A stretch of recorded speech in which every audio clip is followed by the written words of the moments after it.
Good morning friends. सभी को मेरा मृदुल प्रणाम और आशीर्वाद।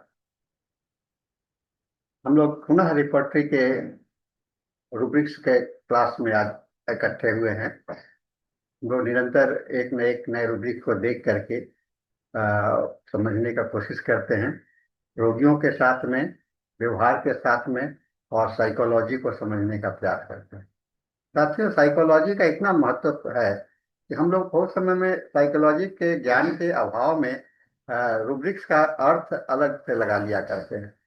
और इससे हम लोगों को अ, अपने में तो हम समझते हैं कि हम बहुत सही कर रहे हैं, और एक अपनी धारणाओं को, लेकिन आपका अगर कंपैरेटिव स्टडी होगा तो आपके लिए एक क्लैरिटी दिमाग में होगी कि वास्तविकता में क्या है। तो आज और इसी संदर्भ में हम लोग आज अगले रास्ते में चलते हैं। अक्सर क्लिनिक में कुछ ऐसे रोगी आते हैं जो बहुत कम बोलते हैं, बोलते ही नहीं हैं। कितनों भी पूछो उसे जवाब नहीं देते हैं। कुछ रोगी जवाब देते हैं, हाँ ना में जवाब देते हैं। कुछ रोगी ऐसे भी आते हैं जो कि अपनी बातों को इतना डिटेल्स में बोलते हैं, इतना डिटेल्स बोलते हैं कि उनकी बातें समझ में नहीं आती है। तो इस नहीं बोलने से, अत्यधिक बातूनी के बीच में कई एक रास्ते हैं, है ना। एक सबसे जो मध्यम रास्ता होता है वो होता है कम्युनिकेटिव। आपको कम्युनिकेट करना, है ना। और ये कम्युनिकेटिव रूब्रिक्स जो है, तो आपके रिपोर्टरी में एक लोकेसिटी और टैसिटर्निटी के बीच का रूब्रिक्स माना जा सकता है, ऐसा मेरा धारणा है। क्योंकि टैसिटर्निटी का मतलब होता है नहीं बोलना, और लॉकेसिटी का मतलब बोलना कि धारा प्रवाह बोलते चले जाना बिना किसी रुके के। और कम्युनिकेटिव का अर्थ ये होगा कि ये कम्युनिकेटिव व्यक्ति जो है तो आपको अपना संदेश दे रहे हैं, आपको अपना कम्युनिकेशन से संचार व्यवस्था बनाते हैं आपके साथ में। तो इनकी बातें हमें बहुत अच्छे समझ में आ जाती है। कुछ रोगी अपने कंडीशंस को बहुत डिटेल्स में बताते हैं, जिससे कि आपको बहुत सारा केस टेकिंग में मेहनत नहीं करना पड़ता है। लेकिन कुछ रोगी जो है सो इतना बता देते हैं कि आप बातों में उलझ जाते हैं। और कुछ रोगी के लिए तो मेहनत करने के बाद भी कुछ निकलता नहीं है। तो आइए हम लोग इस मध्यम रूब्रिक से कम्युनिकेटिव को आज अध्ययन करने का कोशिश करें, जिससे कि हम लोग इसको समझेंगे। एक कम्युनिकेटिव का कोर अंडरस्टैंडिंग जो है, ये होम्योपैथिक रिपर्टरी के संबंध में उस मानसिक प्रवृत्ति को दर्शाता है जिसमें व्यक्ति अपनी सोच, भावनाओं और अनुभवों को स्पष्ट रूप से, उद्देश्यपूर्ण और व्यवस्थित तरीके से मौखिक रूप से साझा करने की इच्छा, उत्सुकता या प्रवृत्ति रखता है।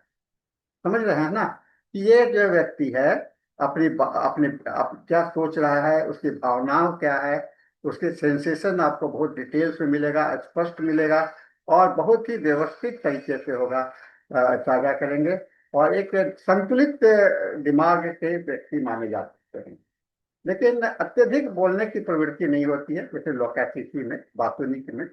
बल्कि यह सामाजिक रूप से जुड़ने और सोच समझ संवाद करने का स्वभाव को दर्शाता है। तो ये एक आपको एक कम्युनिकेटिव व्यक्ति जो होते हैं, वह इसका व्यक्तित्व जो गुण होता है, ये व्यक्ति मीनिंगफुल डायलॉग से मतलब रखते हैं। बेतुकी बातें में यह विश्वास नहीं करते हैं।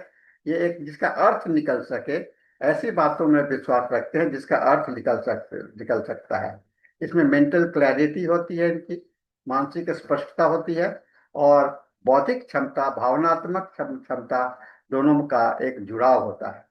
एक कम्युनिकेटिव व्यक्ति बहुत आसानी से मिल सकता है, और काफी सामाजिक हो सकता है, और भावनात्मक रूप से वह ट्रांसपेरेंट होता है, माने पारदर्शी होता है, और अक्सर अपने मन की भावनाओं को प्रकट कर सकता है, और वर्बल इंटरेक्शन में बहुत सहज होता है, और भाषा को जुड़ाव का माध्यम बनाता है। जिस भी लैंग्वेज में बात करेगा वह उसमें स्पष्ट रूप से बात करेगा। इसका कॉन्स्टिट्यूशनल ट्रेट भी हो सकता है। कभी कभी मानसिक उत्तेजना भी हो सकता है, ओवर स्टिमुलेशन हो सकता है, या मानसिक असंतुलन भी हो सकता है, जहाँ की इसके कारण ये लक्षण उत्पन्न हो सकते हैं। तो कम्युनिकेटिव ट्रेट्स जो है, ट्रेट्स का मतलब कि उसका व्यक्ति का स्वभाव ही ऐसा है। ये एक तो नेचुरल फॉर्म हुआ, एक हो गया मानसिक उत्तेजना जहाँ ज्यादा है, अति उत्साह है, तो वहां पर यह कम्युनिकेट प्रॉपर कर रहा है ओवर स्टिमुलेशन में। और एक होता है असंतुलन की अवस्था में भी ये लक्षण के रूप में दिखाई पड़ता है। कम्युनिकेटिव का अर्थ होता है संवाद प्रिय, संपर्क प्रिय, अभिव्यक्तिशील। यानी कि ऐसा व्यक्ति संवाद कर सकता है, बात कर सकता है, संपर्क कर सकता है और अभिव्यक्ति कर सकता है। ये ऐसे मानसिक स्वभाव को दर्शाता है जिसमें व्यक्ति खुले रूप से, स्पष्टता के साथ और उद्देश्यपूर्ण तरीके से अपने विचारों को, भावनाओं को, अनुभव को साझा करता है। यह को केवल प्रवृत्ति बोलने अत्यधिक नहीं है, ये लॉकेसिटी नहीं है, बल्कि इसमें स्पष्टता होता है। कम्युनिकेटिव व्यक्ति जो होते हैं तो बात सहज होंगे, मिलनसार होंगे और बातचीत शुरू करने में सहज होते हैं और अपने विचारों में खुलेपन होते हैं, भावनात्मक ईमानदारी के साथ प्रस्तुत करते हैं। बातचीत का उद्देश्य केवल बोलना नहीं है, बल्कि संपर्क बनाना है और विचार साझा करना होता है। आइए इसका मनोवैज्ञानिक आयाम को हम लोग देखें, साइकोलॉजिकल डायमेंशंस को। व्यक्तित्व का ढांचा जो है, स्ट्रक्चर है, ये अक्सर सैंग्विनाइन टेम्परामेंट के होते हैं और एक्सट्रोवर्टेड पर्सनैलिटी होंगे। एक्सट्रोवर्टेड मतलब कि वो बात को साझा करने के लिए अंतर्मुखी नहीं होते हैं, बहिर्मुखी होते हैं। यह भावनात्मक इमोशनल इंटेलिजेंस, यानी कि इनका भावना जो है, तो उसमें बौद्धिक क्षमता होती है और इसमें आत्मविश्वास का प्रतीक होता है। और भावनात्मक स्थिति, इसका इमोशनल स्टेट, ये संवाद प्रियता, उत्साह, खुशी या मानसिक हल्केपन के सब समय अधिक प्रकट होता है। कुछ अंतर्मुखी लोग होते हैं जो तनाव कम होने पर अचानक संवेदनशील हो जाते हैं, है ना। कुछ अंतर इंट्रोवर्टेड पर्सन में भी देखिएगा, नहीं नहीं बोल रहे हैं, नहीं बोल रहे हैं, लेकिन अचानक वह संवादशील हो जाएंगे। फिर रोगात्मक उत्तेजना जो है, पैथोलॉजिकल एक्साइटमेंट है, हाइपोमेनिया होगा के कंडीशंस में देखा जा सकता है। मैनिक अवस्था में या डिलीरियम की अवस्था में भी संवेदनशीलता को देखा जा सकता है, लेकिन उसमें स्पष्टता बनी रहती है। बातचीत में स्पष्टता बनी रहे तो कम्युनिकेटिव का अर्थ आता है। कुछ मनोवैज्ञानिक कारण होता है। ये संवादशील होकर मान्यता, वैलिडेशंस या भावनात्मक सुरक्षा की तलाश करता है। और सांस्कृतिक प्रभाव भी होता है ना। कुछ लोगों को मिलने जुलने का, बातचीत करने का ये जरूरत होता है। और इसका क्लिनिकल सिग्निफिकेंस हम लोग देखेंगे। मैनिक हाइपोमैनिक अवस्था में जहाँ की तेज, स्पष्ट और उत्साही से बातचीत होगा, यह मनोदशा का उच्च मानसिक क्रियाशीलता इसमें दिखलाई पड़ता है। कन्वल्सेंस, जब रोगी ठीक होने लगता है ना, बीमारी से वह ठीक होने लगता है, स्वास्थ्य लाभ प्राप्त कर रहा है, तब उस समय में एक उत्साह होता है, प्रसन्नचित होता है, लगता है कि हम कितने बड़े प्रॉब्लम से निकल करके उभरने का अनुभव को साझा करते कहते हैं और बड़ा डिटेल्स में बताएंगे कि हम कैसे बीमार थे, कैसे ये ठीक हुए, ये करेंगे। तो कन्वल्सेंस के स्टेट में भी आपको ये दिखलाई पड़ेगा। ये स्वास्थ्य लाभ का शुभ संकेत होता है। ADHD बच्चे में भी उत्साही होते हैं, बेचैनी होते हैं और लगातार बोलते रहते हैं। और ये अत्यधिक सक्रियता और सामाजिक जिज्ञासा का संकेत होता है। कुछ पर्सनैलिटी डिजॉर्डर्स में भी देखा जाता है। नाटकीय होता है, अत्यधिक भावनात्मक संवाद करता है और इसमें गहन भावनात्मक अस्थिरता का संकेत होता है। तनाव मुक्त अवस्था में अगर आदमी तनाव में नहीं है तो खुल करके बात कर सकता है और मानसिक संतुलन की वापसी का संकेत है। और एक्सट्रोवर्टेड पर्सनैलिटी में गर्मजोशी, खुलापन और संवाद हो सकता है और रोगी का लक्षण नहीं बल्कि एक स्वभाव है ये, है ना। तो हम लोग जब कॉन्स्टिट्यूशनल एनालिसिस करते हैं तो दो तरह के लक्षण लेते हैं, एक कॉन्स्टिट्यूशनल सिम्टम्स और एक होता है चेंज्ड सिम्टम्स। और दोनों का महत्व है। अगर कॉन्स्टिट्यूशनल है तो वह कॉन्स्टिट्यूशन को बताने में मदद करेगा, और ये अगर वह चेंज्ड है, जैसे कि एक टेम्पोररी अवस्था में है, रोग अवस्था में है, तो वो आपको डिजीज क्लिनिकल कंडीशंस को बताने का कोशिश किया, और आपको दोनों को मिला करके आपका टोटलिटी बन सकता है। और रोगी की अभिव्यक्ति कैसे करेंगे, वर्बल कम्युनिकेशंस, ये स्पीच का जो लक्षण होगा, बोलने का लक्षण होगा, बात स्पष्ट होगा, व्यवस्थित होगा और आकर्षक होता है। ये कहानी, उदाहरण और भावनाओं के साथ संवाद करते हैं, बात करते हैं। और बातचीत डायलॉग डायलॉगिक होता है और मोनोलॉगिक भी नहीं होता, एक तरफा नहीं होता, दोनों तरफ से होता है, डायलॉग होता है। और व्यवहारिक संकेत जो है, सहज शारीरिक भाषा, हाथों में हाव भाव और आंखों का संपर्क होता है, direct eye to eye connect करेगा। और मौन से असहज बातचीत की पहल करता है। अब चुपचाप रहा तो इसे अच्छा नहीं लगता है, लेकिन जब बातचीत करने लगता है तो ये तुरंत इसे होता है। और इमोशनल स्टेट टोन जो है, ये इसका जो बोली का जो टोन होगा उसमें प्रसन्नता होगी, आत्मीयता होगी और ऊर्जा से भरी हुई अभिव्यक्ति होगी। क्रॉस रेफरेंस आइए करते हैं। जैसा कि मैंने बताया, सबसे जो एक्सट्रीम स्टेज में है बातूनी, अत्यधिक बोलना, और जो कि अक्सर अव्यवस्थित होता है, लैकेसिस है, ये सब में आता है। ये मैनिक डिलीरियम अवस्था में भी बोलने का क्रम होता है, तो लैकेसिस है। टॉकेटिव, ये भी आदत से अधिक बोलने की प्रवृत्ति होती है। ये तटस्थ व्यक्तित्व लक्षण में अधिक होता है, जैसे सल्फर और फास्फोरस में। सोशिएबिलिटी, लोगों के साथ में रहना पसंद करना, ये सामाजिकता पर केंद्रित है, संवाद इसमें आवश्यक नहीं है, जैसे कोफिया और फास्फोरस में। कॉन्फाइडिंग, विश्वास करने वाला, आसानी से अपने बात राज को साझा करता है ना। ये कॉन्फाइडिंग हुआ, अपनी बात को करके अपने छिपा करके नहीं रखता है। ये भावनात्मक खुलापन है और संवेदनशीलता है। तो आप देखिए किस तरह से इसका अंतर है। फ्रैंकनेस, एक रूब्रिक्स और है, फ्रैंकनेस यानी कि स्पष्टवादी। ये ईमानदार सीधा व्यवहार है, भावनात्मक है और संवाद प्रियता से भिन्न है, लेकिन कम्युनिकेशन से भिन्न है, लेकिन स्पष्टता है इसमें। Sulphur lycopodium. एफेक्शन नोट, ये बहुत ही आत्मीयता, स्पर्श या भाव में प्रेम होता है और भावनात्मक केंद्रित होता है।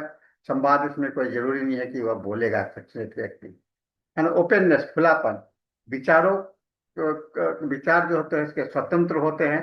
और इसका ये कम्युनिकेशंस का एक व्यापक फॉर्म है, माने जनरल फॉर्म है ओपननेस। तो सल्फर और फास्फोरस इसमें आ सकते हैं। कुछ रेमेडी के पोर्ट्रेट हम लोग देख रहे हैं। सल्फर, ये सॉरी फास्फोरस बहुत ही आत्मीय होगा, स्नेही होगा, सहज संवादशील होगा, हर बात को समझा करता है, भावनात्मक जुड़ाव चाहता है, खुश मिजाज और संवेदनशील होता है। सल्फर जो होगा तो दार्शनिक, आत्मविश्वासी, विचार विमर्श पसंद करता है और संवादशीलता, बुद्धिमत्ता और अहंकार मिश्रित होता है। पलसेटला का जो व्यवहार होगा, बोलने का तरीका होगा, वह कोमल होगा, नाजुक होगा, भावनात्मक सहारे के लिए संवेदनशील होगा और वो चाहेगा, हर एक चीज में सांत्वना चाहता है। कॉफिया जो है सो इसमें काफी उत्साह होगा, आनंद होगा, उत्तेजना होगा। और अर्जेंटम नाइट्रिकम जो है तो चिंता कम करने के लिए अपने भय को साझा करता है, माने अपने चिंता को घटाने के लिए बात करने में अपने मन को व्यस्त रखने का कोशिश करता है। लैकेसिस तो बहुत ही ज्यादा बोलते हैं, लेकिन बेतरतीब तरीके से, एक नहीं होते हैं, कभी कभी उलट सुलट होते हैं। इसका ठीक है, जो क्लिनिकल यूज है प्रैक्टिकल में, जब रोगी खुशी और मानसिक स्पष्टता के साथ बातचीत करता है तो संवादशील स्वभावगत रूप से स्वास्थ्य लाभ का पर केंद्रित रहा। आपको अपने डायग्नोसिस में भी आप देख सकते हैं और फॉलोअप में भी इसका यूज कर सकते हैं शुरू में इसका। अगर स्वास्थ्य लाभ हो रहा है, अगर वो पॉजिटिव रिजल्ट आपका हो रहा है, तो देखिएगा कि रोगी जो है तो बड़ा खुश होगा, उसमें मन की स्पष्टता होगी। और तो ये आपको फॉलोअप में भी इसका यूज हो सकता है। इसे लोकेसिटी से अलग पहचानने की आवश्यकता होती है। इसका जो है डीपर इंसाइट है, विचार और वाणी का स्वस्थ संतुलन होना चाहिए और इसका क्लिनिकल इंपॉर्टेंस है, स्वास्थ्य लाभ की दिशा को दर्शाता है, और भावनात्मक सहजता और संतुलन का प्रतीक होता है।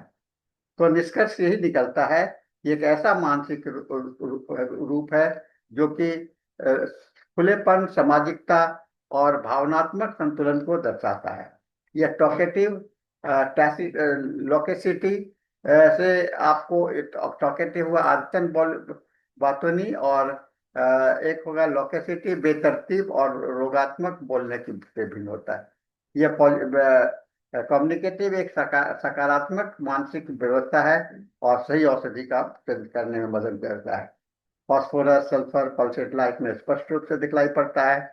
और ये जो आपका कम्युनिकेटिव है, यह स्वस्थ का संकेत भी होता है, और कभी कभी मानसिक आयाम को गहराई से समझने में सहायक भी होता है। तो साथियों, आपने देखा किस प्रकार यह रूब्रिक्स आपको डायग्नोसिस में भी मदद कर रहा है और फॉलोअप में भी मदद कर रहा है।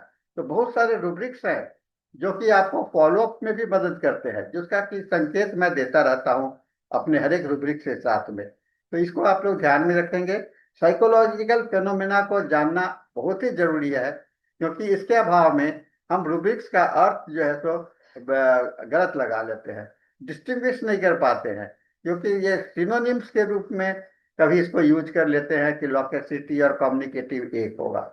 ऐसा नहीं होता है, सबका महत्व है। और रूब्रिक्स में, अगर रूब्रिक्स के अगर अलग अलग स्थान दिए गए हैं तो निश्चित रूप से उसका कुछ ना कुछ उद्देश्य होता है।